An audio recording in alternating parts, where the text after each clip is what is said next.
Hey, how's it going?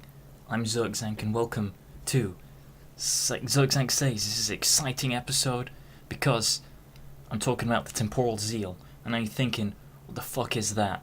And you already know, if you understand anything about the words Zeal and Temporal, but let me just bring up the dictionary definitions that I'm using here. Temporal, relating to time, and zeal, great energy or enthusiasm in pursuit of a cause or objective.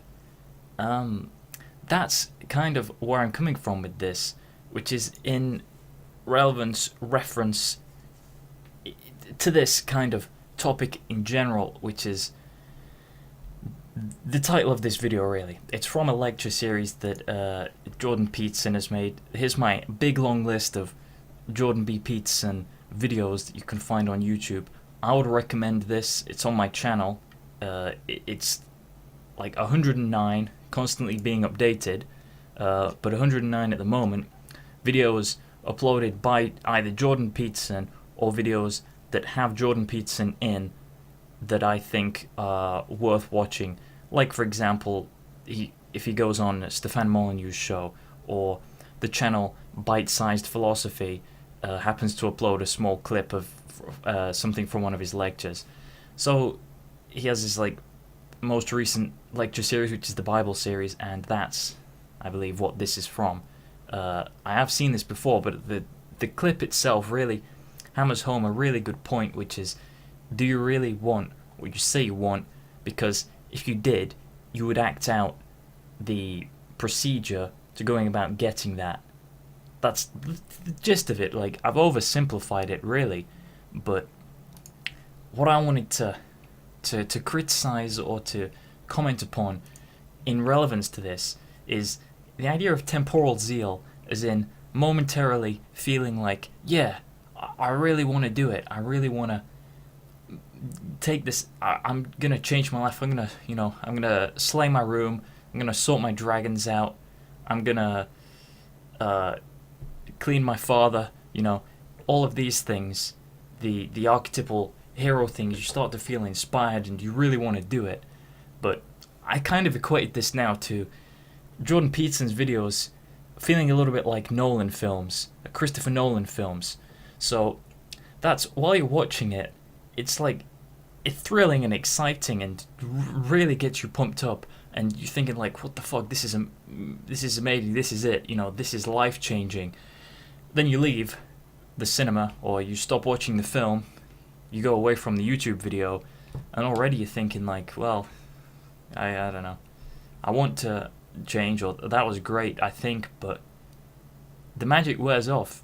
You can't remember if the film was really that great. It's actually, what happened in the film? If it's a Nolan film, it's what happened? This happened and that happened. Doesn't seem that interesting in retrospect, but while I was watching it, it was great. And it's the same thing with Peterson.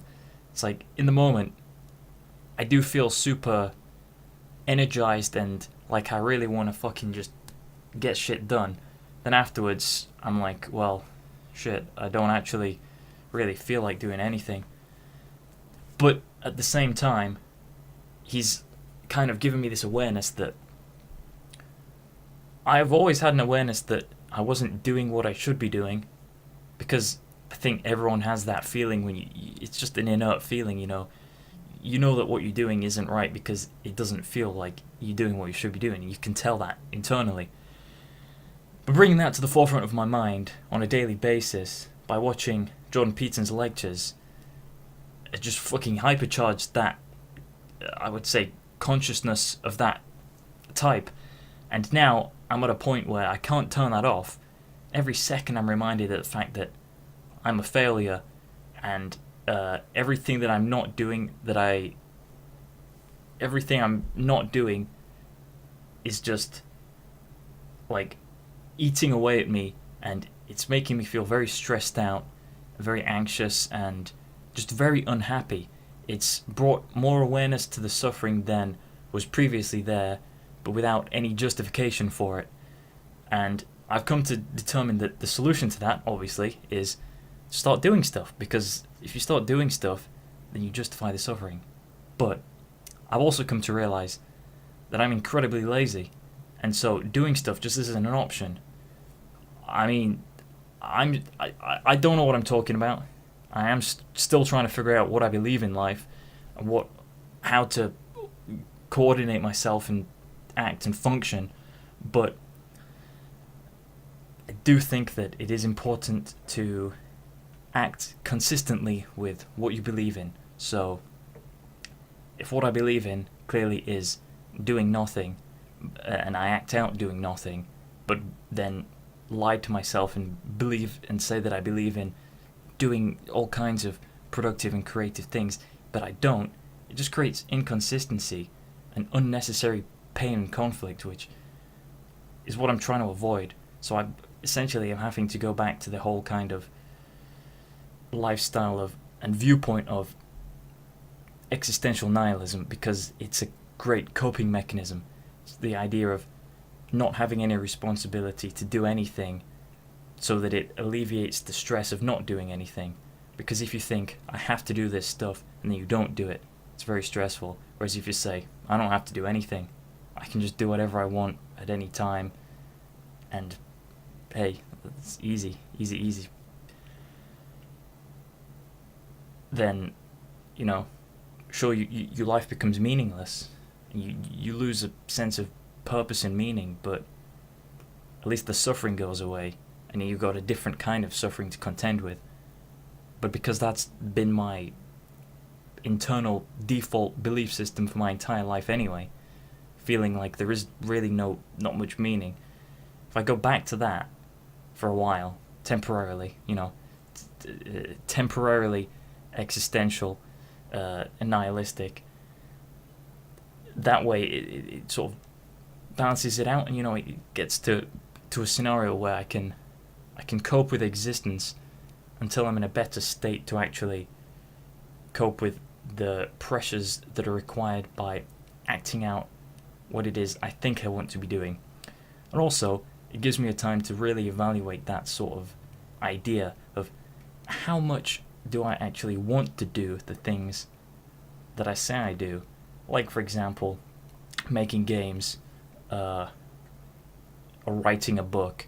It's like, if you think about it, what's stopping me from doing anything? Like writing a book, it's super easy, super simple thing to do. Could literally just open up any software on my computer and start typing into the keyboard to do it. There isn't like an actual obstacle or anything that stops me from doing that. It's a psychological thing, which makes me think maybe I don't even want to do that. But then I sit back and think, what do I want to do in general? Do any of the things that I want actually appeal to me as things that I want? And I came to realize I don't want anything. I don't care about anything. And that's not a great place to be. Because it means you've got no motivation to do anything. If you've got no motivation to do anything, or at least you don't know what to do, you can't really act. Unless you say that acting doesn't matter, in which case you can kind of just breathe.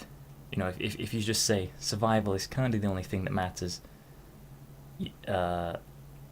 because it's a biological need, but then all the other existential, these sort of philosophical and material desires, I just don't, just dispense with all of those. Don't need any material desires, doesn't matter. Any indulgences, once again, I don't care about any of those either.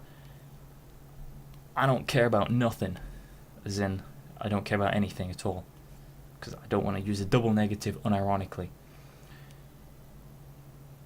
It's a problem.